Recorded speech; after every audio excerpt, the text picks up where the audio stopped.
This is going to be a tricky one because one, this thing is super tiny and very shiny and it's impossible to focus. And two, I don't consider myself to be an IEM expert. I don't really consider myself to be an expert of anything, but that's a different topic.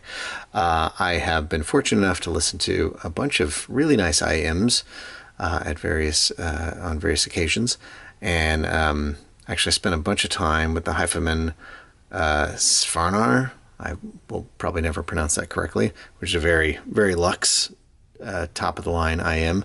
And of course, I've spent plenty of time listening to various wireless in-ear products from, Apple, Google, etc. But grain of salt this one. This is not my comfort zone, so enter at your own risk, as it were. But I think this is, I've listened to a ton of Meze stuff.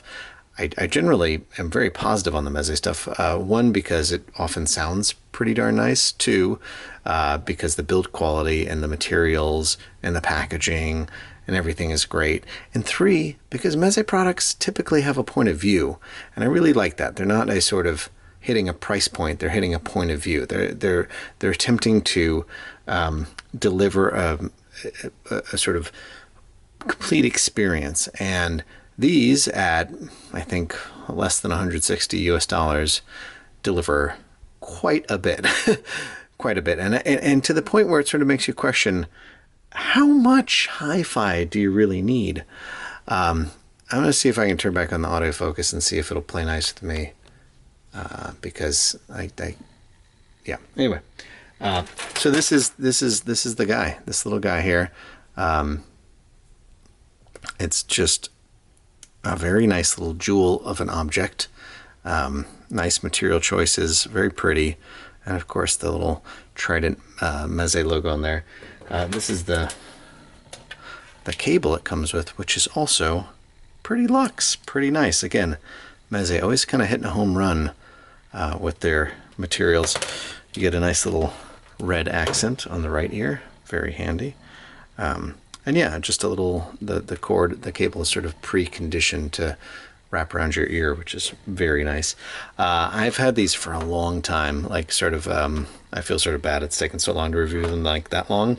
Throughout this whole summer, taking them on airplanes, taking them on road trips, spent time just all day at a desk, wearing them while I work, all that thing. They've been sort of my travel companion for the summer. They come with this nice little case. Nothing super special, but nice to have a little protection when you're traveling with them.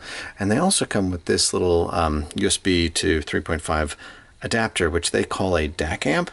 I don't know what's in here, what magic's in here, but I will say I drove them off of my phone and off of my laptop perfectly fine. I will say that off my laptop, I don't know that I noticed any appreciable difference from going USB out through this versus just using the laptop's built-in 3.5. Both sounded really good. I did throw a bunch of amps at these IEMs as well. Just, why not gild the lily? From things that seem like very reasonable pairings, like the Chord Mojo, with a built-in amp DAC, portable, about the right size, sort of makes sense. To crazy things like the LTA Z10E. I tried Inlium's very nice new portable. Tried like the Taboo for fun, the Decor Taboo, which was like an insane combination because super tubey with lots of background noise. Some audio GD stuff, just a wide variety of things. I surprisingly really liked it with the Taboo, which I feel like if you went through all the videos and spit them into AI and said, what does Signcraft say the most? He says, I was really surprised how much I liked it with the Taboo. But I did. And but I also, I also liked it straight out of my phone. I liked it straight out of my laptop. It does scale a bit when you watch me struggle with this. Here we go. It does scale a bit. You do get a bunch of different little ear size guys, so you can find the fit that's right for your fit. It does scale a bit with better amplifiers and better DACs, but not immensely. And that sort of sounds like a criticism. But what's really revealed is just how great it sounds just off of a general 3.5. Like, it sounds really good. I mean, it's definitely one of these, like, how much hi-fi do you need? You get a lot of bang for the buck. Now, of course, with an IEM, you get that sort of in-head experience, right? It can be a little bit collapsed soundstage-wise. It's always intimate, which is sometimes very lovely, but sometimes like, this song shouldn't sound this small and in my head. It should sound like it's going all over the room. And so you're not, that's not there, but detail and body are present. And the timbre, excuse my pronunciation, but it's there. It's a nice, like, it's that Meze sound of like, there's a little bit of warmth, there's a little bit of fluidity, but it doesn't throw away the detail and the resolution to give you that. It can get a little crowded, right? Like very busy music, very complicated passages.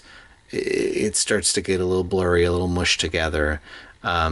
But I can't really fault that on a $160 IEM. I mean, I think that's super reasonable expectation.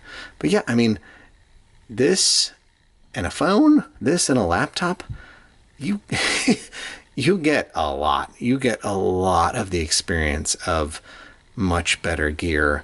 And yes, there is much better gear, and it can always scale, and there's always additional resolution and detail and space and precision and all that to be found. And trust me, I am not unhappy when I go back to a nice big set of planars off a great amp with a great DAC. Like but just for the price and the convenience, like, I don't know. It's a pretty compelling offering. Like I said, I'm no IEM expert. I haven't been around the block on these things, so I'm only speaking to my experience really with these and a handful of other short interludes. But yeah, I dig them. So yeah, that's it. That's the short and painless, out of focus box, shiny box of the Meze Audio ALBA. Until next time, Signcraft signing out.